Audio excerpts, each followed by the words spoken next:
Hello guys, ayan for today's video ay gagawa ko ng aking nilatik na tulingan. Ito yung aking sangkap, ito yung kakanggata ko, ito yung unang gata ko, ito yung pangalawa, and then ito ulit yung una. Dalawa yung ginawa ko, ito yung may sili, at saka ito yung wala. Tapos ito yung aking binili na tulingan. Hinimay-himay ko na yan, ginutay-gutay ko na.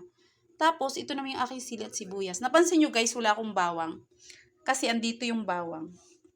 And then, ilagay na natin siya sa ating, ayan, ilagay na natin yung ating pangalawang gata dito. Yan. And ilagay na rin natin yung ating, ayan guys. Ilagay na rin yung ating tulingan. Ito. Hinimay ko na to. 3 piraso lang to. Tinanggalan ko na siya. May mga tinik pa naman siya. Tapos, hihintayin ko lang yan siyang kumulo. Ganyan lang ako magluto.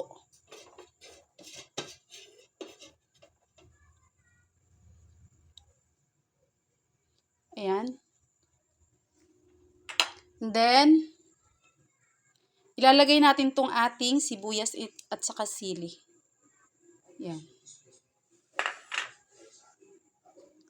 Tapos,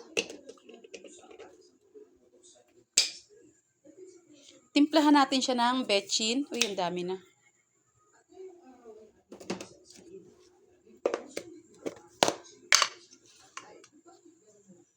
Tsaka lagyan natin siya ng asin.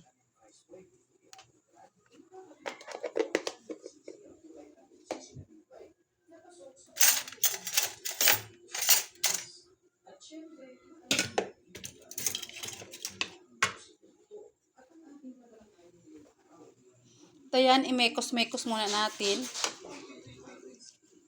Kasi saglit lang to maluto. Kukulo na to agad. Ayan, ganyan lang yan.